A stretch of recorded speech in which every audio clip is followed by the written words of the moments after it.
What up? It's at 7:57. So, Raiden, Delilah, I looked up those words. So, a moat. A moat is a deep, wide ditch surrounding a castle, fort, or town, typically filled with water and intended as defense against attack. So, it's a noun. Because remember, nouns are people, places, things, right? And a pteranodon, it's not what I thought. Pteranodon is a flying dinosaur like Petrie from Land Before Time. Okay. So, like I said, a pteranodon, it's a flying dinosaur. It's like Petrie from Land Before Time. It's also a noun, obviously. Procession. Should have been able to guess what that was, but it's a number of people or vehicles moving forward in an orderly fashion, especially as part of a ceremony or festival. So it's like when people, kind of like how in the book I was talking about the oxen pulling the sarcophagus, and then mourness, which it's a noun. Person who attends a funeral as a relative or friend of a dead person. This makes sense because mourn. Oh, I'm sorry, not mourners, mourners. I can't even read my own handwriting. So mourners, which is a noun, because those are people. Um, but obviously mourn, I didn't even think about it because mourn, like if when you're in mourning. And then loomed. Loomed is a verb, obviously past tense. To appear as a large, which remember verbs are action words, adjectives, or descriptive words that describe a noun, and verb is like action words. Loomed, to appear as a large, often frightening or unclear shape or object. So, those are the words I looked up for the book we were reading, which that's not gonna help, huh? Let's see here. What does it say? Mummy in the morning? Something like that? Okay. Is it right? Yeah, it's probably. Alright, so we were on chapter 5, The Ghost Queen. And one of the girls gave me this pajama gown, which is, honestly, it doesn't really matter. I kind of feel like the lady in, you ever seen, oh. Raiden, I think you've seen Twister, but it doesn't matter, because I'm reading a book to you, and love. So, chapter 5, The Ghost Queen. A ghost, Annie whispered, but Jack could only stare in horror. The ghost began to speak. She spoke in a hollow, echoing voice. I am Hatepi, she said. Ooh. Queen of the Nile. Is it true that you have come to help me? Yes, said Annie. Jack still couldn't speak for 1,000 years. Jack still couldn't speak. Remember, pause. For 1,000 years, said the Ghost Queen, I have waited for help. Jack's heart was pounding so hard he thought he might faint. Someone must find my book of the dead, she said. I needed to go on to the next life. Why do you need the book of the dead? Asked Annie. She didn't sound scared at all. It will tell me the magic spells I need to get through the underworld, said the Ghost Queen. The underworld, said Annie. Before I journey to the next life, I must pass through the horrors of the underworld. What kinds of horrors? Annie asked. Poisonous snakes, said the Ghost Queen. Lakes of fire, monsters, demons. Oh. Annie stepped closer to Jack. My brother hid the book of the dead, so tomb robbers wouldn't steal it, said the Ghost Queen. Then he carved his secret message on the wall, telling me how to find it. She pointed to the wall. Jack was still in shock. He couldn't move. Where? Asked Annie. Here. She squinted at the wall. What do these tiny pictures mean? The Ghost Queen smiled sadly. Alas, my brother forgot my strange problem. I cannot see clearly that which is close to my eyes. I have not been able to read his message for 1,000 years. Oh, that's not a strange problem, said Annie. Jack can't see anything either. That's why he wears glasses. The Ghost Queen stared in wonder at Jack. Jack, lend her your glasses, said Annie. Jack took his glasses off his nose and then held them out to the Ghost Queen. So they're trying to read hieroglyphics. That's what those are. I love that movie, The Mummy. You guys should watch it. She backed away from him. I fear I cannot wear your glasses, Jack, she said. I am made of air. Oh, I forgot, said Annie. But perhaps you will describe the hieroglyphs on these walls, said the Ghost Queen. Who? Said Annie. Hieroglyphs, said Jack, finally finding his voice. It's the ancient Egyptian way of writing. It's like writing with pictures. The Ghost Queen smiled at him. Thank you, Jack, she said. Jack smiled back at her. He put his glasses on. Then he stepped toward the wall and took a good look. A good long look. Oh, man, he whispered. Chapter 4. The Writing on the Wall. Jack and Annie squinted at the pyramid wall. A series of tiny pictures were carved into the stone. There are 4 pictures here, Jack told the Ghost Queen. Describe them to me, Jack. One at a time, please, she said. Jack studied the first picture. Okay, he said. The first one looks like this. He made a zigzag in the air with his finger. Like stairs? Asked the Ghost Queen. Yes, stairs, said Jack. Just like stairs. She nodded. Easy enough. Jack studied the second picture. The second one has a long box on the bottom, he said. He drew it in the air. The Ghost Queen looked puzzled. With 3 things on top, like this, said Annie. She drew squiggly lines in the air. The Ghost Queen still seemed puzzled. Like a hat? Said Jack. Hat? Said the Ghost Queen. No, more like a boat, said Annie. Boat, said the Ghost Queen. She got excited. Boat. Boat. Jack took another look at the wall. Yes, it could be a boat, he said. The Ghost Queen looked very happy. She smiled. Yes, of course, she said. Jack and Annie studied the next picture. The third one is like a thing that holds flowers, said Annie. Or a thing that holds water, said Jack. Like a jug, asked the Ghost Queen. Exactly, said Jack. Yes, a jug, said Annie. Those are the hieroglyphs that they're talking about.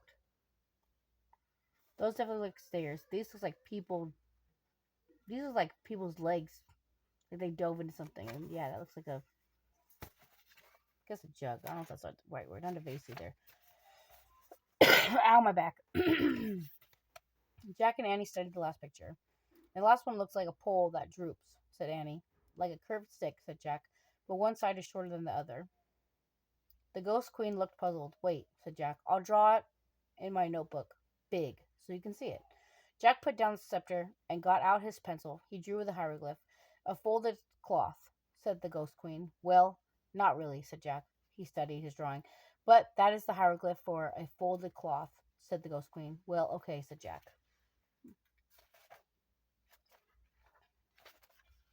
He looked at the 4th hieroglyph again. He still couldn't see the folded cloth, unless it was like a towel hanging over a bathroom rod. So, that's all of them, said Annie. She pointed at each picture. Stairs, boat, jug, folded cloth. Jack wrote the words in his notebook. Stairs, jug, boat, cloth. So what does this message mean? He asked the Ghost Queen. Come, she said. She held out her hand. Come to my burial chambers, as she floated away. Chapter 7. The Scroll. Jack put the scepter in his notebook and pencil into his pack. He and Annie followed the Ghost Queen deeper into the pyramid until they came to some stairs. The stairs, said Jack and Annie. The Ghost Queen floated up the stairs. Jack and Annie followed. The Ghost Queen floated right through a wooden door. Jack and Annie pushed on the door. It opened slowly. They stepped into a cold, drafty room. The Ghost Queen was nowhere in sight. Dim torchlight lit the huge room. It had a very high ceiling.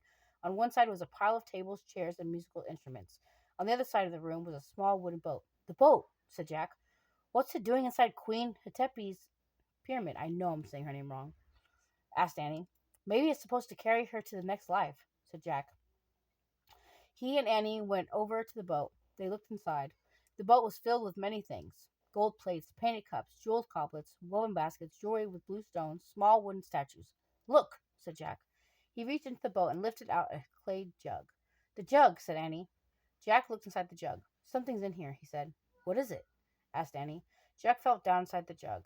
It feels like a big napkin, he said. The folded cloth, said Annie. Jack reached into the jug and pulled out the folded cloth. It was wrapped around an ancient-looking scroll. Jack slowly unrolled the scroll. It was covered with wonderful hieroglyphs. The Book of the Dead, whispered Annie. We found it. We found her book. Oh, man. Jack traced his finger over the scroll. It felt like very old paper. I can't remember what they call that paper. It'll come to me. Queen Tepi, called Annie. We have found it. We found your Book of the Dead. Silence, Queen Tepi. Oh, there's a picture for you guys to see.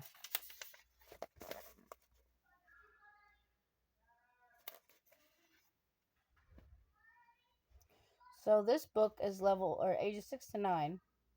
Text level M.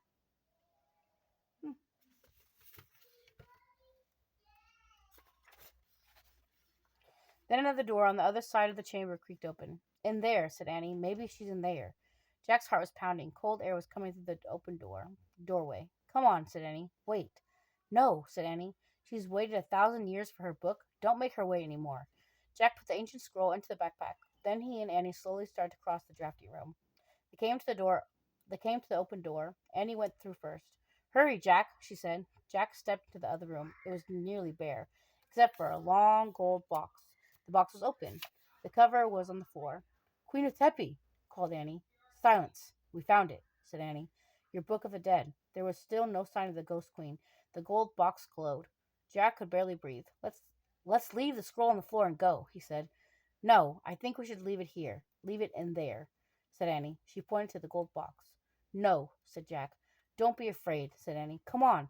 Annie took Jack by the arm. They walked together across the room to the glowing gold box. They stopped in front of the box and they peered inside. Chapter 8. The Mummy. A real mummy? Bandages were still wrapped around the bald skull, but most of the bandages had come off the face. It was Hatepi, Queen of the Nile. Her broken teeth were showing, her little wrinkled ears, her squashed nose, her withered flesh, her hollow eye sockets, plus the rotting bandages on her body were coming off. You could see bones. Oh, gross, cried Annie. Let's go. No, said Jack. It's interesting. Forget it, said Annie. She started out the room. Wait, Annie. Come on, Jack. Hurry, cried Annie. She was standing by the door. Jack pulled out the Egypt book and flipped to a picture of a mummy. He read aloud. Ancient Egyptians tried to protect the body so it would last forever. First, it was dried out with salt. Ugh, stop, said Annie. Listen, said Jack. He kept reading. Next, it was covered with oil. Then it was wrapped tightly in bandages. The brain was removed by... Yuck, stop, cried Annie. Goodbye. She dashed out the room.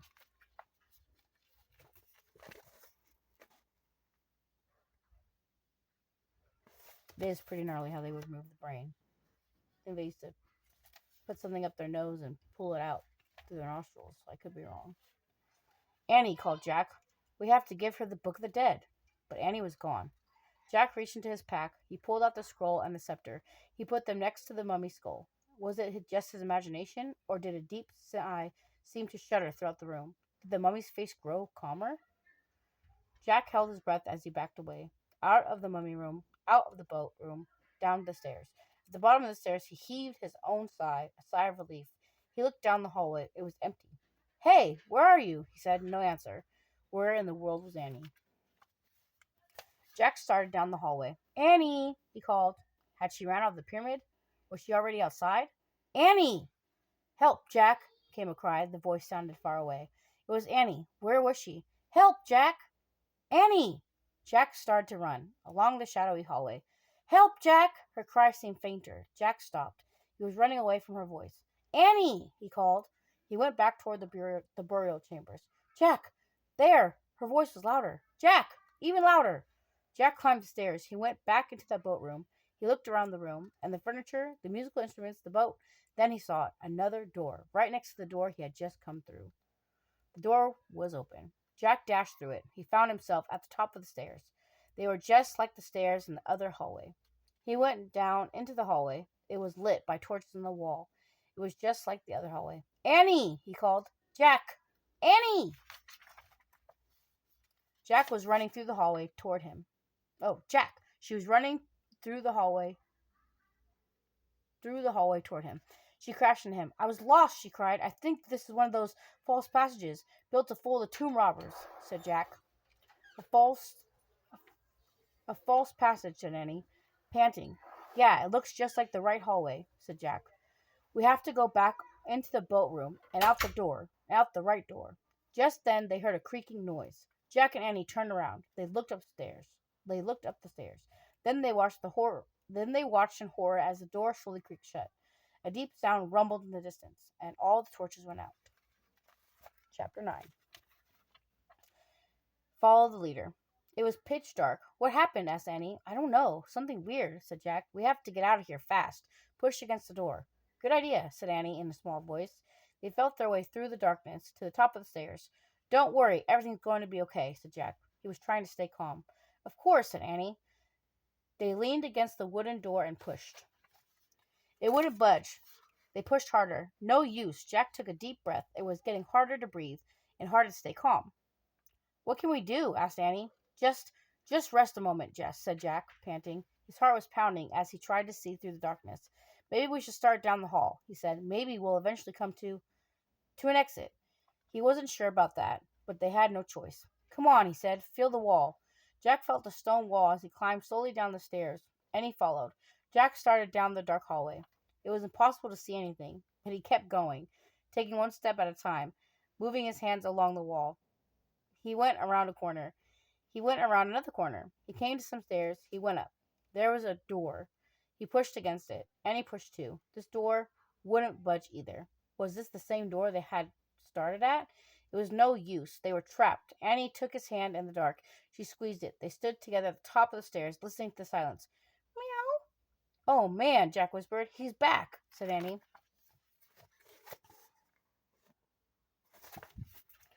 Meow. Follow him, cried Jack. He's going away from us.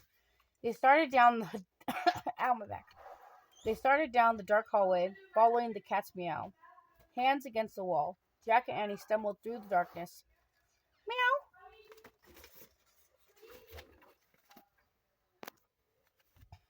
They followed the sound all the way down through the winding hallway. Down, down, down, around the corner. Then another, and another. Finally, they saw a light at the end of the tunnel. They rushed forward, out into the bright sunlight. Yay! Yay! Annie shouted. But Jack was thinking. Annie, he said, how did we get out of a false passage? The cat, said Annie. But how could the cat do it? Asked Jack. Magic, said Annie. Jack frowned. But look, said Annie. She pointed. The cat was bounding away over the sand. Thank you, called Annie. Thanks, Jack shouted at the cat. His black tail waved. Then he disappeared in the shimmering waves of heat. Jack looked toward the palm trees. At the top of one sat the treehouse, like a bird's nest. Time to go home, Jack said. He and Annie set off for the palm trees. It was a long, hot walk back. At last, Annie grabbed onto the rope ladder, then Jack. Once they were inside the treehouse, Jack reached for the book about Pennsylvania. Just then he heard a rumbling sound. The same sound they had heard in the pyramid. Look, Annie said, pointing out the window.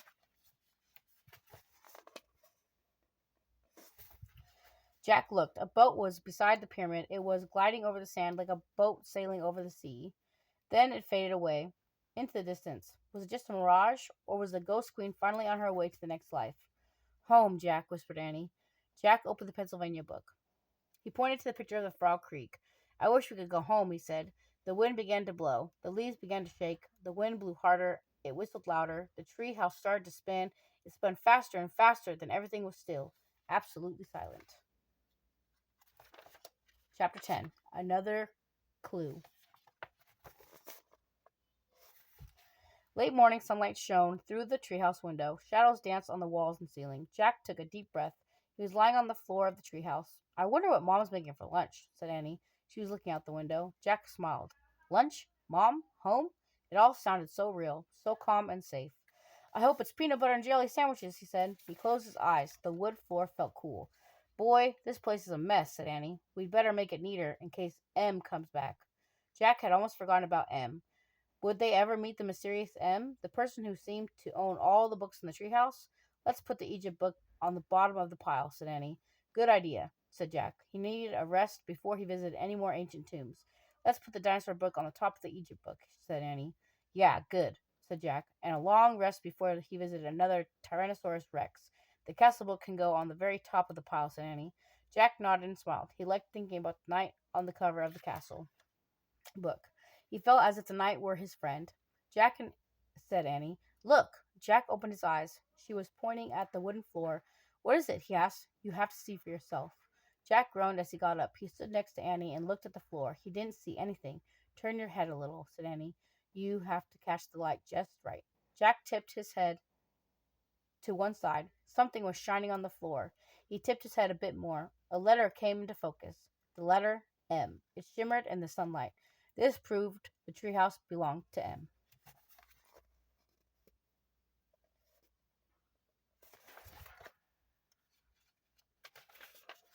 Absolutely for sure, no question, no doubt about it. Jack touched the M with his finger. His skin tingled. Just then, the leaves trembled. The wind picked up. Let's go down now, he said. Jack grabbed his backpack. Then he and Annie climbed down the ladder. As they stood on the ground below the treehouse, Jack heard a sound in the bushes. Who's there? He called. The woods grew still. I'm going to bring the medallion back soon, Jack said loudly. And the bookmark, too. Both of them. Tomorrow. Who are you talking to? Asked Annie. I feel like Emma's nearby, Jack whispered. Annie's eyes grew wide. Should we look for him? But just then their mother's voice came from the distance. Jack! Annie! Jack and Annie looked around the trees. Then they looked at each other. Tomorrow, they said together, and they took off running out the woods. They ran down their street. They ran across their yard. They ran into their house. They ran into their kitchen. They ran right into their mom. She was making peanut butter and jelly sandwiches.